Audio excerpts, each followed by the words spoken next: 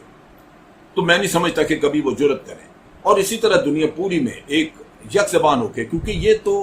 کسی ایک کا مسئلہ نہیں ہے، یہ نبی اکرم صلی اللہ علیہ وسلم کو ماننے والے ساروں کا مسئلہ ہے، لہٰذا ہر مسلمان ملک کو چاہیے کہ وہ اس پہ آواز اٹھائے، اور وہ ایک مشترکہ آواز ہونی چاہیے۔ پرائم منسٹر نے ذکر کیا کہ ہم نے پچھلے سال، یعنی ہمارے پرائم منسٹر نے، عمران خان نے پچھلے سال ان تمام ممالک کو خط لکھا جس میں اس چیز کا ذکر کیا گیا کہ یہ ایشو آ رہا ہے، اور نبی اکرم صلی اللہ علیہ وسلم کی حرمت ہمیں عزیز ہے لیکن دنیا اس پہ حرزہ سرائی کر جاتی ہے، یا یہ کہ اسلام کے بارے میں نفرت پھیلائی جاتی ہے، تو اس کا توڑ کرنے کے لیے ہمیں اکٹھے ہونا چاہیے۔ آپ حیران ہوں گے کہ کسی بھی ملک نے اس کو کوئی خاص اہمیت نہیں دی، اور اس کے اوپر کوئی تجاویز حکومت پاکستان کے پاس نہیں آئی۔ اب پھر سفیروں کو اکٹھا کر کے یہ یاد کرایا گیا کہ دیکھیے یہ مسئلہ صرف پاکستان کا نہیں ہے، پاکستان تو اس کو سمجھتا ہے، ہم اپنے اولین ترجیح دیں گے، لیکن باقی لوگ بھی، باقی بھی مسلمان ملک جو ہیں ان کو سوچنا چاہیے۔ اور یہ سفیروں کو بتایا گیا کہ اس میں جو مختلف پہلو ہیں، ایک تو نبی اکرم صلی اللہ علیہ وسلم کی حرمت کا ہے کہ آپ نے حرمت رسول کا دفاع کرنا ہے، اور جو توہین رسالت کے قوانین ہیں وہ سب ملکوں میں ہونے چاہیے، اور اسی طرح اس کا باہر دفاع بھی کرنا چاہیے، اور اس کے ساتھ ساتھ جو باہر سے ہمارے اوپر اسلام کے اوپر تھوپی جاتی کہ جی اسلام جو ہے وہ اقلیتوں کا خیال نہیں کرتا، یہاں مذہب کی رواداری نہیں ہے، لوگوں کے ساتھ برا سلوک کیا جاتا ہے، یہ وہ چیزیں ہیں جو کہ ہم نے، جو ہمارے بارے میں بہت پھیلائی جا رہی ہیں، ان کو بھی دور کرنا، لیکن اس کے لیے اسلامی اتحاد کی ضرورت ہے۔ سفیروں نے یہ کہا کہ ہم اس کے بارے میں اپنے حکومتوں کو آگاہ کریں گے، بات کریں گے، اور بالکل ہونا چاہیے، لیکن مجھے قطعاً توقع نہیں ہے کہ یہ اسلامی دنیا کے جو ایک سے دوسرے کے ساتھ مل کے بیٹھنے کو تیار نہیں ہوتے، یہ اپنے دین کا، اپنے مذہب اور اپنے ایمان کا دفاع کر سکیں گے۔ یہی وہ کمزوری ہے، یہ وہ المیہ ہے جس کی وجہ سے آج پاکستان کے ساری اسلامی دنیا ایک حد تک آمیز سلوک اپنے لیے لیتی ہے، وصول کرتی ہے اس دنیا سے جو ترقی یافتہ اپنے آپ کو کہتی ہے، لیکن اس میں اخلاقیات کی وہ قدریں موجود نہیں ہیں جو ہمارا دین ہمیں سکھاتا ہے۔ لہٰذا میں یہ سمجھتا ہوں کہ اب وقت آ چکا ہے کہ اس کے بارے میں پاکستان لیڈ لے، ٹرکی کو ساتھ ملائے۔ مجھے پورا یقین ہے کہ طیب اردگان اس معاملے میں بہت سیریس ہوں گے، اسی طرح ملائیشیا کو ساتھ ملائے، اور ایک مہم اس میں چلائی جانی چاہیے۔ مہم چلا کے مسلمان ملکوں کو پہلے تو ایکٹیویٹ کیا جائے، ان کو اس پہ تیار کیا جائے، اور پھر دنیا کے سامنے آپ ہوں۔ لیکن پاکستان سائملٹینیسلی یورپین یونین کے جو ممبر ملک ہیں ان میں غلط فہمی دور کرنے کے لیے اپنے علماء کے ڈیلیگیشنز بھیج سکتا ہے۔ تو ان چیزوں کے ذریعے آپ یہ کوشش کریں تو مجھے پورا یقین ہے کہ آج نہیں تو کل دنیا کو تسلیم کرنا ہوگا کہ اسلام ایک رواداری کا، امن کا مذہب ہے، اور اس کے ماننے والے دہشت گرد نہیں ہیں، اور اس کے ساتھ ساتھ توہین رسالت یہ کوئی آزادی اظہار رائے کا قصہ نہیں ہے، یہ حقیقتاً ایک جرم ہے، اور اس کے ارتکاب کرنے والے کو سزا ہونی چاہیے۔ آج کے لیے اتنا ہی۔ افواج پاکستان زندہ باد، پاکستان پائندہ باد۔